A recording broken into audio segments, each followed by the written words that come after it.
할렐루야. 또다시 토요일 아침을 맞이하게 되었습니다. 우리의 삶의 모든 시간과 자리가 하나님의 은혜의 순간인 것을 여러분 잊지 마셔야 합니다. 2020년을 살아가는 전 세계 모든 목회자들은 어떻게 해야 성도들을 말씀으로 잘 양육할 수 있을지에 관련된 복잡한 시대적인 도전들로 인하여 끊임없이 힘든 시간을 보내오고 있습니다. 다양하고도 복잡한 문제 가운데 가장 최근에 대두되어진 도전은 어찌 보면 예민하고 참으로 까다로운 것인데 다름 아니라 현장 예배에 대한 문제입니다. 개인 간 거리두기, 예배 참석자에 대한 숫자 제한, 마스크 착용 문제, 소리내어 찬양을 할 것인가에 대한 여부, 성가대나 주일학교에 대한 문제 같은 것들은 물리적인 섬세함만 더하면 충분히 해결할 수 있는 것들인데 이제는 이러한 것들은 전혀 심각한 도전으로 느껴지지 않을 정도로 주일 예배를 현장 예배로 드리는 문제는 당분간 교회를 분열시킬 만한 잠재력 있는 문제로 떠오르게 되어진 것이죠. 물론 여기에 분명한 원칙은 존재해요. 저와 여러분은 예배하기 위하여 존재합니다. 그리고 우리는 홀로 예배하는 존재가 아니라 함께 예배하여야 합니다. 그 예배는 우리의 삶의 전 영역에 대한 것이지만 우리의 삶의 모든 예배는 언제나 공적 예배를 통하여 시작되어져야 하는 것이죠.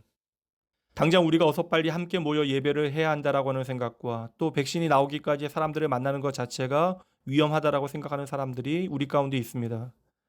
그리고 상당수의 사람들은 아마도 이 양극단의 중간 어딘가에 서 있을 거예요. 성도 여러분, 우리의 깊은 고민과 상관없이 먼저 기억해 주셔야 할 것이 있습니다. 우리의 불완전하고 극단적인 사고가 충돌하는 상황 가운데 어떻게 해야 지역 교회가 모든 교회의 유일한 주인 되신 하나님 앞에서 부끄러운 분열의 모습이 아니라 아름다운 하나 되어짐을 보여드릴 수 있을까? 쉽지 않지만 여러분, 우리가 반드시 먼저 매달려야 하는 중요한 질문입니다. 그러니 여러분 잊지 마셔야 합니다. 오늘도 하나님의 은혜와 성령 하나님의 능력은 나의 육신의 지독한 소욕에도 불구하고 우리를 하나로 지키고 계시며 그러니 지금이야말로 교회는 다시 한번 정신을 차리고 이 세상 앞에서 분열과 반목을 이겨내는 성경적 시대의 정신을 보여줄 좋은 기회를 맞이하고 있는 것입니다. 물론 우리가 허둥대다 보니 처음 시작이 참으로 좋지 못했습니다. 그러나 우리에게는 흔들리지 않을 분명한 기준 하나님의 말씀이 있습니다. 초대교회로부터 기독교의 힘은 세상의 권력과 방법이 아니라 예수의 십자가 앞에서의 자기 부정을 통하여 언제나 역사하였음을 여러분 기억하셔야 돼요. 어느 때보다 나의 이익만을 앞세우는 노골적인 세상 가운데 예수께서 가르치신 하나님 나라의 원리를 살아낼 수 있는 귀한 기회입니다. 여러분의 작은 선택 하나가 하나님의 뜻이 이루어지는 통로가 되어줘야 합니다. 나의 작은 선택 하나하나가 세상을 섬기는 하나님의 축복의 통로로 세심한 배려로 나타나야 하는 것이죠. 다시 현장 예배가 재개되어지고 내가 용감히 현장 예배에 나온다 할지라도 여전히 집에서 예배를 드리는 성도들의 그 선택을 존중하셔야 합니다. 사도 바울의 로마서 14장의 권고를 나누어 봅니다. 믿음이 연약한 자를 너희가 받되 그의 의견을 비판하지 말라. 너희가 어찌하여 너의 형제를 비판하느냐? 어찌하여 너의 형제를 업신 여기느냐? 우리가 다 하나님의 심판대 앞에 서리라. 그런즉 우리가 다시는 서로 비판하지 말고 도리어 부딪힐 것이나 거치는 것을 형제 앞에 두지 않도록 주의하라. 심지어 여러분, 바울 사도는 먹는 것조차 형제를 걸려 넘어지게 만드는 일이 되어져서는 안 된다라고 이야기해요. 고린도전서 8장 9절 말씀도 참으로 귀한 권면이 되어집니다. 그런즉 너희의 자유가 믿음이 약한 자들에게 걸려 넘어지게 하는 것이 되지 않도록 조심하라. 오늘 여러분에게 여러 가지 판단이 있을 수 있습니다. 그러나 그 판단이 그리스도의 형제 사랑의 대원칙을 넘어설 수는 없는 것이에요. 여러분의 결정과 판단이 그리스도의 말씀을 넘어서서도 결코 안 됩니다. 오늘 우리는 양극단의 다양한 생각들 가운데 결국 어느 한쪽을 선택하거나 그 중간쯤 서 있을 수 있습니다. 그러나 우리의 생각과 판단은 언제나 나의 형제를 향한 희생으로 나타나야 되는 거예요. 이 세상을 살아가는 하나님의 백성을 향한 대언장, 형제 사랑은 기꺼이 나를 예수 그리스도의 십자가 앞에 내려놓고 나와 함께하는 이들을 나와 같이 여기는 것으로부터 시작되어지는 것입니다. 현장 예배가 꺼려지는 사람은 현장 예배를 간절히 바라는 사람들을 인내해야 하고 현장 예배를 갈구하는 사람은 그렇지 않은 사람들을 인내해야 하는 것입니다. 우리는 참으로 힘든 시간을 보내고 있지만 하나님께서 이미 허락하신 영원이라고 하는 관점 가운데 지금의 시간은 여러분 찰나와 같은 거예요. 성도 여러분, 그러므로 우리는 늘 언제나 겸손해야 합니다. 이 땅의 어느 누구의 확신도 절대적일 수 없어요. 하나님의 말씀 외에 이 세상에 어떠한 가치도 진리가 되어줄 수는 없습니다. 그 누구라도 모든 사실을 100% 정확히 알 수 없기에 우리는 날마다 조금씩 더 겸손해져야 하는 것입니다. 그러니 겸손은 성도의 덕이며 열매입니다. 바로 이 일에 교회와 교회되어진 여러분이 앞장서야 하는 것입니다. 과거 어느 때보다도 우리는 야고보 사도의 충고에 귀 기울여야 합니다. 야고보서 1장 19절 말씀입니다. 내 사랑하는 형제들아 너희가 알지니 사람마다 듣기는 속히 하고 말하기는 더디하며 성내기도 더디하라. 여러분, 하나님의 말씀이잖아요. 당장 우리가 더디가는 것 같고 큰일이 벌어질 듯 해도 우리의 최선을 넘어 결국 이 모든 일을 책임지시고 인도하시는 분이 오직 여호와 하나님 한 분이십니다. 모든 일에 그 어떤 일에도 여러분은 그리스도가 보여주신 그러므로 겸손을 따라 행하여야 하는 것이고 나를 반대하는 사람에 대해서도 그를 나보다 낮게 여기는 예수 그리스도의 생명의 가치는 반드시 여러분의 삶을 통하여 나타나야 하는 것입니다. 당장 오늘의 현실을 바라보면 마치 비행 중에 고장난 비행기를 고쳐야 하는 것처럼 여겨져요. 그러나 그 절대적인 두려움의 순간에도 최선은 각자의 자리를 예외 없이 잘 지켜내는 것입니다. 오늘 우리는 히브리서 10장 25절의 말씀처럼 결코 모이는 일을 소홀하게 생각해서는 안 돼요. 모여서 예배 드리지 못하기 때문에 오늘 우리가 놓치게 되어지는 것이 무엇인지를 제대로 알아야 됩니다. 그리고 모여서 드리는 예배를 사모하여야 합니다. 그리고 기독교인이라면 예외 없이 하루라도 빨리 온라인 예배가 현장 예배로 회복되어지기를 갈망하며 하나님 앞에 아뢰어야 합니다. 그날은 반드시 올 것입니다. 그러나 그것이 정부의 방침보다 빨라도 안 될 것이며 사회가 합의하는 수준보다 앞서서도 안 될 것이에요. 바라는 만큼 당장 모든 일들이 이루어지지 않는다 할지라도 우리는 이 모든 순간을 인내하며 함께 예배하게 되어질 날을 위하여 기도하고 각자의 자리에서 마음과 뜻과 정성과 힘을 다해 하나님 앞에 아름다운 예배자가 되어 주셔야 합니다. 이것이 여러분 서로를 향한 형제 사랑이 되어지는 거예요. 그리고 이 상황에 깊은 스트레스를 받고 있을 목회자들을 위해서도 애정 넘치는 격려와 사랑과 기도를 잊지 마셔야 합니다. 낙원교회 성도 여러분, 요사이 말씀 묵상이 길어지는 것을 용서하세요. 제 마음이 그만큼 갈급하기 때문입니다. 여러분, 뭐 아니면 도가 아닙니다. 윷놀이에는 개와 걸이 훨씬 더 많이 나와요. 세상이 오늘 우리에게 강요하는 어떠한 극단이 아니라 성경이 보여주는 용납과 포용의 정신이 우리에게 필요할 때입니다.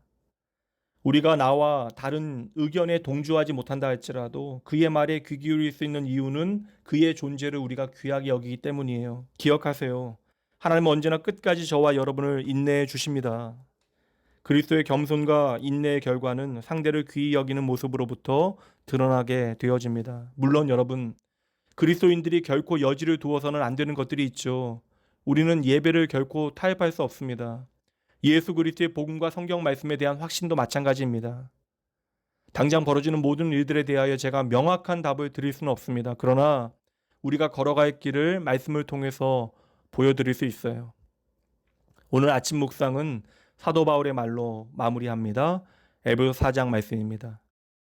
그러므로 주 안에서 갇힌 내가 너희를 권하노니 너희가 부르심을 받은 일에 합당하게 행하여 모든 겸손과 온유로 하고 오래 참음으로 사랑 가운데서 서로 용납하고 평안에 매는 줄로 성령이 하나 되게 하신 것을 힘써 지키라. 기도합니다. 하나님 아버지, 진정 모든 것이 주의 은혜임을 이 시간 오직 감사함으로 고백합니다. 예수를 나의 구주로 고백한 지 꽤 오랜 시간이 지난 것 같은데 여전히 내 머리로는 하나님의 은혜를 이해하기가 너무나 벅찹니다. 그럼에도 그냥 가슴으로 아멘 하면 내 것이 되어지는 은혜, 주여 감사합니다. 주님 감사합니다. 하나님께서 나를 구원하시기 위하여 치르신 대가가 무엇인지 십자가 앞에서 보게 하시고 무한한 값진 주님의 생명을 주고 이 보잘것없는 나를 건져내신 하나님의 사랑을 깨닫게 하여 주시옵소서. 그 은혜에 부르신 가운데서도 종종 저희들 실패하고 낙담하고 좌절합니다. 그러나 그 자리에서 다시 하나님의 사랑과 십자가의 은혜와 부활의 능력을 확신하게 하여 주시옵소서. 그리하여 나를 향하신 하나님의 사랑을 다시 고백해내게 하시고 우리를 향하신 하나님의 선하신 뜻을 내 삶으로 살아내게 하여 주시옵소서. 오늘도 십자가 앞에서 나의 삶을 가장 좋은 길로 인도하시는 나의 선한 목자 되신 하나님 바라보게 하시고 붙들게 하시옵소서. 그리고 더욱더 말씀 앞에 겸손하게 하시고 그 겸손이 내 삶의 인내로 나의 사랑하는 지체를 용납하고 그들과 하나 되어지는 실제하는 힘이 되어질 수 있도록 성령 하나님 우리 가운데 역사하여 주시옵소서. 아버지, 정말 아버지의 자녀답게 살아가야 하는 때입니다. 날마다 주님의 복음의 삶으로 초대하여 주심에 감사하며 저희들 믿음대로 살게 인도하여 주시옵소서. 이 시간 살아가는 주의 자녀들이 나의 모든 것이 진정 하나님의 것임을 기억하고 하나님의 주인 삼은 증거들이 그 삶에 아름답게 꽃피고 열매 맺게 하시옵소서. 주여 감사합니다. 그리고 사랑합니다. 나의 사랑, 나의 전부 예수 그리스도 이름으로 축복하며 간절히 기도합니다. 아멘.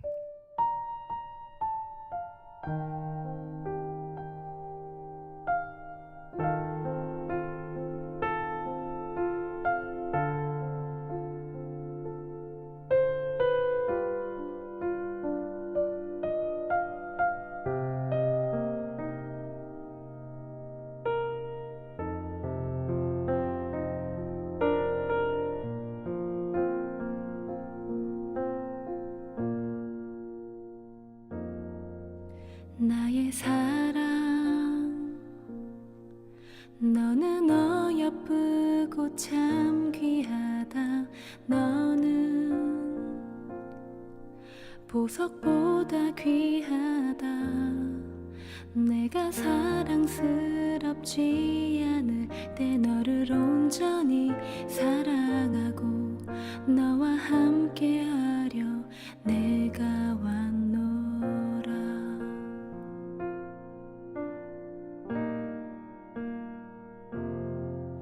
주의 사랑, 이 사랑은 결코 변치 않아. 모든 계절 돌보시네.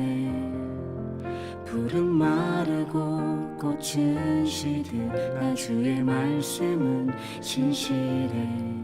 실수가 없으신 주만 바라라.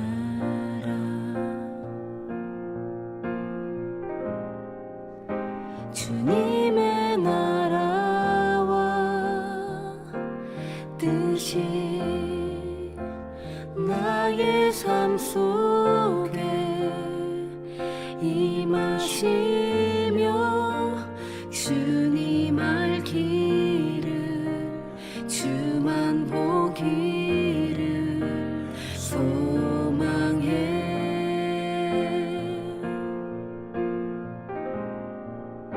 거룩히 살아갈 힘과 두려움 없는 믿음 주실 나의 하나님. 완전한 사랑 찬양해.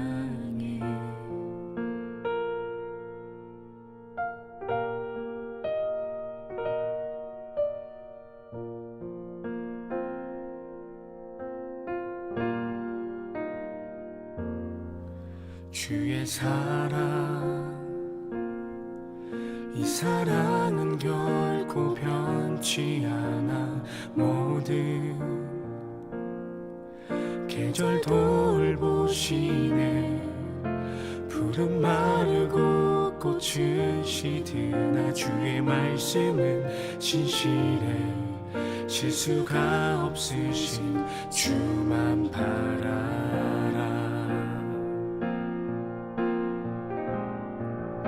주님의 나라와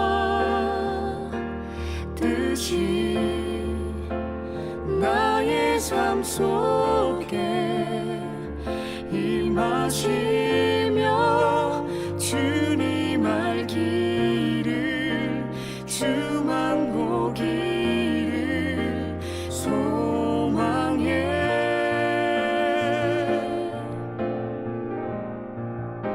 거룩히 살아갈 두려움 없는 믿음 주실 나의 하나님 완전한 사랑 찬양해